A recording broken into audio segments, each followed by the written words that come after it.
नमस्कार दोस्तों, अपनी पाठशाला में आपका एक बार फिर स्वागत है। आज हम क्लास 12th के अंदर जो स्टेट सब्जेक्ट है उसी के अंदर जो पहला चैप्टर है सूचकांक, जिसे हम इंडेक्स नंबर भी कहते हैं, वह शुरू करेंगे। तो सबसे पहले तो हम समझते हैं कि सूचकांक होता क्या है। ठीक है, मान लीजिए आप रोज दर रोज कोई ना कोई वस्तु खरीदते ही हैं, तो उस वस्तु का जो आज का प्राइस है उसका कंपैरिजन आप पिछले किसी भी वर्ष के प्राइस के साथ करते हो। ठीक है, और उसका जो अनुपात ज्ञात करते हो उसी को हम क्या कहते हैं, सूचकांक कहते हैं। ठीक है, जैसे कि आप किसी भी वस्तु को ले सकते हो और उसका जो आज का प्राइस है उसका कंपैरिजन अगर आप किसी भी पिछले वर्ष की प्राइस के साथ करते हो और उसका जो अनुपात ज्ञात करते हो, ठीक है, उसी को हम क्या कहते हैं, सूचकांक कहते हैं। आप क्या ज्ञात करते हो कि उस प्राइस में कितना वृद्धि हो गया है, क्या चेंजेस आया है, हम किसकी सहायता से ज्ञात करेंगे, इंडेक्स नंबर यानी सूचकांक की सहायता से ज्ञात कर सकते हैं। अब चैप्टर में हमको बेसिक इंडेक्स नंबर यानी जो साधारण सूचकांक ज्ञात करने का एक सूत्र दिया गया है, जिसे हम कहते हैं I बराबर P1 बट्टे में P0। ठीक है, ये हमारा बेसिक सूत्र है जिसकी सहायता से हम सूचकांक ज्ञात कर सकते हैं। मान लीजिए आज 2025 में इस नोटबुक का प्राइस कितना है, 2025 में नोटबुक का प्राइस है 30 रुपये। ठीक है, 30 रुपये इसका प्राइस है, और इसी का कंपैरिजन अगर आप 2 साल पहले यानी 2023 की प्राइस से करते हो तो उसका प्राइस था कुछ 20 रुपये। ठीक है, तो इसी के अनुपात को जब हम ज्ञात करेंगे तो किसकी सहायता से ज्ञात कर सकते हैं, इंडेक्स नंबर। तो जैसा कि आपको पता है हमारे भारत में बहुत सारे वस्तुएं तैयार होती है, अगर आप इंडेक्स नंबर की सहायता से उसका अनुपात यानी रेशियो ज्ञात करते हो तो आपको ये पता चल सकता है कि भारत की इकोनॉमिक कैसी है, सही चल रही है या नहीं। ठीक है, तो सबसे पहले तो हम समझते हैं कि ये P1 क्या होता है और ये P0 क्या होता है। तो यहाँ P1 का जो मतलब है चालू वर्ष का मूल्य, P1 को हम क्या समझेंगे, चालू वर्ष का मूल्य। वही P0 को हम क्या बोलेंगे, हम आधार वर्ष का मूल्य, आधार वर्ष का मूल्य। ठीक है, अब जैसे कि आपको पता है कि P1 को मैंने क्या बोला, चालू वर्ष का मूल्य, तो इन दोनों में जो चालू वर्ष कौन सा है, 2025। तो 2025 को हम क्या बोलेंगे, चालू वर्ष का मूल्य, और जो 2023 है उसी को हम क्या बोलेंगे, आधार वर्ष का मूल्य, जिसकी सहायता से हम क्या फाइंड कर सकते हैं, अनुपात, रेशियो फाइंड करते हैं। तो चलिए देखते हैं, 2025 यानी P1 का मूल्य कितना है हमारे पास, 30 रुपये, और 2023 यानी P0 का प्राइस कितना है हमारे पास, 20 रुपये। तो आपके पास अनुपात आएगा 1.5। तो इसका मतलब है ये जो नोटबुक की प्राइस है ये कितने अनुपात में बढ़ी है, 1.5 के अनुपात में बढ़ी है, यानी इसका रेशियो हमने कितना फाइंड करा, 1.5 अनुपात। बट हमें अगर ज्ञात करना हो कि ये कितने प्रतिशत में बढ़ी है यानी इसका मूल्य कितना प्रतिशत बढ़ा है, तो इसके लिए एक अलग इंडेक्स नंबर का सूत्र है, जहाँ है I बराबर P1 बट्टे में P0 गुणा क्या कर देंगे, 100।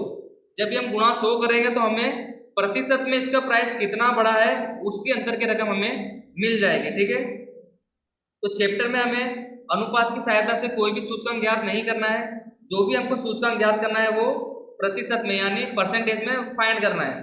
तो अगर इसी प्राइस को हम इसी सूत्र में रखें, जैसे कि 2025 का प्राइस कितना है, 30, और 2023 का यानी P0 कितना है, 20, और गुणा अगर हम 100 करते हैं तो आप इसको प्रतिशत में निकाल सकते हो। जैसे कि अगर आप करोगे इसको 100 तो आपके पास आएगा 150। तो अभी हमारे पास जो प्राइस आया है नोटबुक का वो टोटल कितना आया है, 150। पर आपको एक्चुअल में ये पता करना है कि 2023 के कंपैरिजन में 2025 में कितना प्रतिशत नोटबुक का प्राइस बढ़ गया है। तो आपको क्या करना पड़ेगा, टोटल प्राइस में से आपको 100 को माइनस करना पड़ेगा। ठीक है, तब आपके पास आएगा 50। इसका मतलब है 2023 के कंपैरिजन में 2025 में नोटबुक की प्राइस में टोटली कितना परसेंटेज की वृद्धि हुई है, 50% की वृद्धि हुई है, आप ऐसा बोल सकते हो। ठीक है, तो उम्मीद है आपको सूचकांक क्या होता है ये पता चला होगा। हम किसी भी वस्तु का जो आज का मूल्य है उसका कंपैरिजन अगर किसी पहले के वर्ष के मूल्य के साथ करते हैं और उसका जो अनुपात यानी रेशियो निकालते हैं उसी को हम क्या कहते हैं, सूचकांक। बेसिक सा कॉन्सेप्ट है, आपको आसानी से ये समझ में आ जाएगा। अब हमारे पास जो ये सूत्र है इसको फाइंड करने की भी अलग अलग मेथड है। उसके अंदर जो पहली मेथड है वो है हमारी अचल आधार की विधि।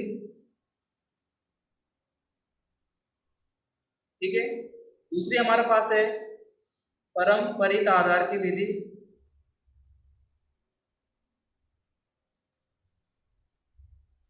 और लास्ट है हमारे पास है औसत आधार की विधि।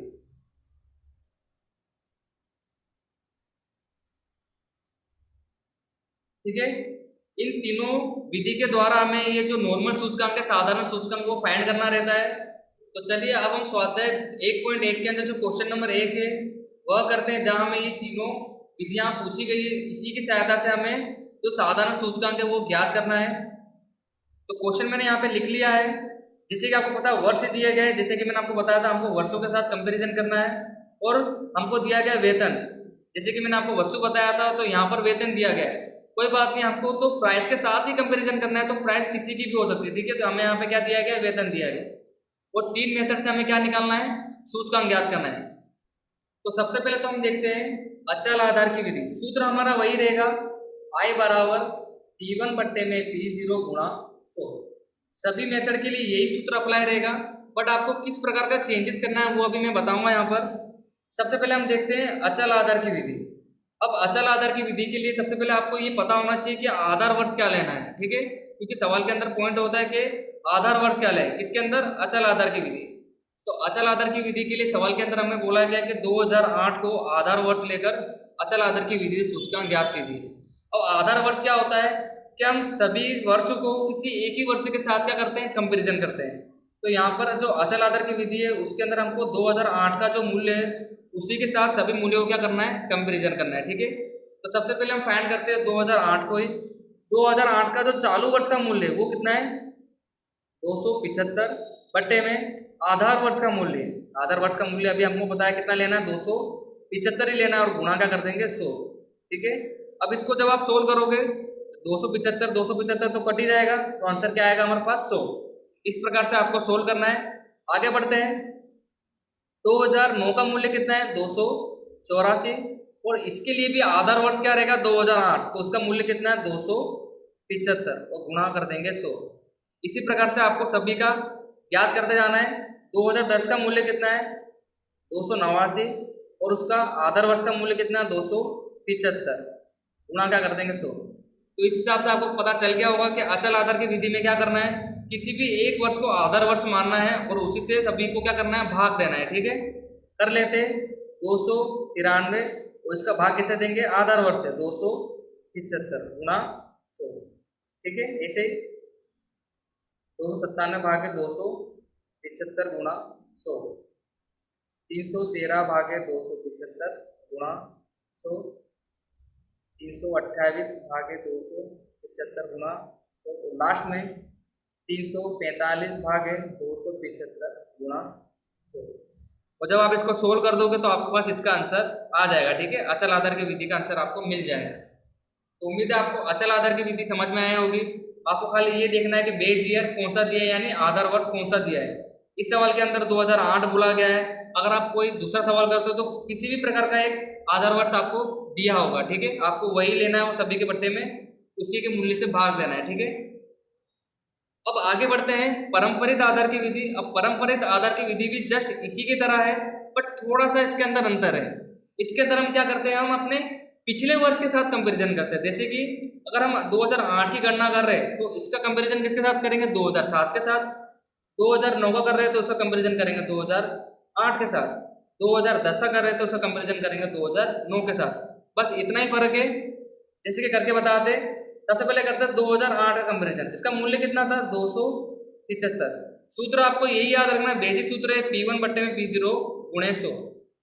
अब जैसे कि 2008 का कंपैरिजन कर रहे हैं, 2007 का वेतन हमको नहीं पता है। अगर नहीं पता है तो 2008 का जो वेतन है हम वही लेंगे। ठीक है, 275 गुणा 100, सोल्व कर दोगे तो कितना आएगा, 100।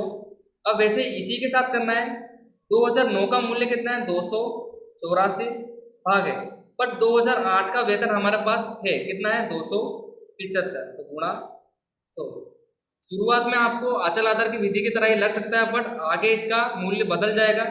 जैसे कि आप 2010 को लेते हैं, 2010 का मूल्य कितना है, 289, उसका भाग कैसे देंगे, इसके पहले वाले वर्ष से। पहले वाला वर्ष कौन सा, 284, तो 284 से भाग देंगे, गुणा क्या कर देंगे 100। 293, और इसके पहले वाला वर्ष कितना है, 289 गुणा 100।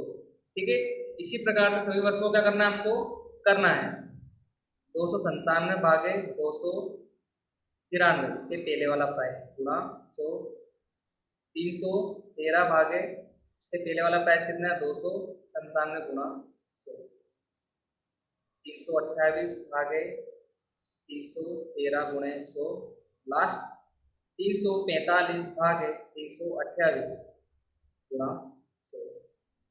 तो इस प्रकार से आप सूचकांक फाइंड कर सकते हो पारंपरिक आधार की विधि से। आप इसको सोल्व कर लेना तो आपके पास आंसर मिल जाएगा। ठीक है, आपको तो उम्मीद है आपको अचल आधार की विधि और पारंपरिक आधार की विधि में क्या अंतर है आपको समझ में आया होगा। और बेसिक सूचकांक का जो सूत्र है आपको वही अप्लाई करना है, P1 बट्टे में P0 गुणे 100। P1 मैंने आपको क्या बताया था चालू वर्ष का मूल्य, और P0 सवाल का अकॉर्डिंग होगा। अगर अचल आधार की विधि है तो P0 क्या हो जाएगा हमारा आधार वर्ष, और पारंपरिक आधार की विधि है तो हमारा P0 क्या हो जाएगा गत वर्ष का मूल्य। गत वर्ष यानी प्रीवियस ईयर यानी पहले वाला वर्ष। ठीक है, अब हम देख लेते हैं लास्ट औसत आधार की विधि। अब हमें सूचकांक जो निकालना है वो औसत आधार की विधि से सूचकांक ज्ञात करना है। तो जहां हमारा जो P0 है वो किसके आधार पर होना चाहिए, औसत के आधार पर। अब औसत आधार हम कैसे निकालेंगे, तो सवाल के अंदर आपको बोला गया है कि 2011 से 2013 को औसत आधार लेकर क्या निकालना है, हमें सूचकांक निकालना है। तो सिंपल है, औसत आपको एवरेज तो पता है, आपने पहले भी सीख लिया है कि औसत कैसे निकालना है, 11वीं क्लास में आपने सीखा होगा। जितने भी वर्ष हमको बोले गए उन तीनों को प्लस करके वो जितना वर्ष है उसी से हम क्या दे देंगे भाग दे देंगे, तो हमें क्या मिल जाएगा औसत मिल जाएगा। जैसे कि यहाँ पर क्या है 2011, 12 और 13, तो 2011 का प्राइस कितना है 293 प्लस 2012 का प्राइस कितना है 297 प्लस और 2013 का 313, यानी हमने कितने वर्ष लिए 3 वर्ष। तो जितने वर्ष लेते हैं उतने से क्या देते हैं हम भाग देते हैं। तो जब आप तीनों को प्लस करके 3 से भाग दोगे तो आपके पास एक वैल्यू आएगी 301। तो अब इसी के आधार पर हमको क्या निकालना है औसत आधार की विधि। इसका मतलब है अब हमारा जो P0 रहेगा वो कितना रहेगा औसत के लिए 301। इसका मतलब सभी के प्राइस को कंपैरिजन किसके साथ करना है 301 के, यानी औसत आधार के साथ कंपैरिजन करना है। तो चलिए शुरू करते हैं। 2008 का मूल्य कितना है 275, तो औसत आधार का मूल्य हमने कितना निकाला 301। 301 से भाग देंगे, गुणा क्या कर देंगे 100। तो जब आप इसको सोल्व करोगे तो 91.36 आएगा। ठीक है, दूसरे वर्ष को देख लेते हैं। 2009 का प्राइस कितना है 284 और औसत आधार हमारे पास कितना आया 301, गुणा क्या कर देंगे 100। इसी प्रकार से आपको सोल्व करते हुए आना है, सभी को किससे भाग देना है 301 से। 2010 का प्राइस है 289, 2011 का प्राइस है 293, औसत आधार हमारे पास है 301 भागे गुणा क्या कर देंगे 100 कर देंगे। ठीक है, सभी के साथ इसी प्रकार से करेंगे तो आपको ये कॉलम भी मिल जाएगा। 297 भागे 301 गुणा 100, 313 भागे 301 गुणा 100, 328 भागे 301 गुणा 100, लास्ट में 345 भागे 301 गुणा 100। ठीक है, इस प्रकार से आप औसत आधार की विधि द्वारा भी सूचकांक प्राप्त कर सकते हैं। तो उम्मीद है आपको ये तीनों मेथड समझ में आए होंगे। सबसे पहले हमने देखी अचल आधार की विधि। सवाल में आपको आधार वर्ष के बारे में पहले से सूचना दी गई होगी कि आपको ये वाला आधार वर्ष लेना है और अचल आधार की विधि ज्ञात करनी है।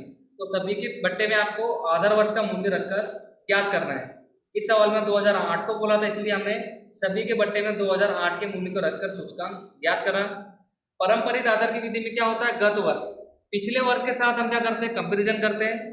तो इसमें भी हमने वैसे ही करा है कि सभी के बट्टे में उसके पहले वाले वर्ष को रखकर भाग दिया है। जैसे कि 2008 में 2007 का हमको नहीं पता था तो हमने वही मूल्य लिया, 2009 में 2008 के वर्ष को लिया है, 2010 में 2009 के वर्ष को लिया है और 2011 में 2010 के मूल्य को लिया है। इसी प्रकार से सभी के साथ करके हमने क्या निकाला पारंपरिक आधार की विधि द्वारा।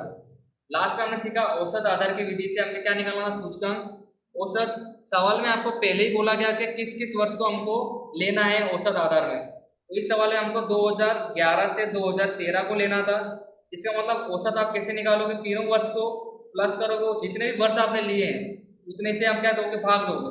तो हमारे पास औसत आधार कितना आया था, 300 है। इसका मतलब है जब आप इस सूचकांक को निकालोगे सभी के बट्टे में कितना रखोगे, 301। इसका सूत्र क्या बन जाएगा, चालू वर्ष का मूल्य बट्टे में औसत मूल्य गुणा 100। ठीक है, तो आपको अब इसकी प्रैक्टिस भी करनी है, तो आप होमवर्क में इसी के बाद क्वेश्चन नंबर 2 है वही करोगे। सेम टू सेम सवाल है, बस खाली आपका प्राइस अलग रहेगा और करना आपको वैसे ही है। अचल आधार की विधि, पारंपरिक आधार की विधि और औसत आधार की विधि।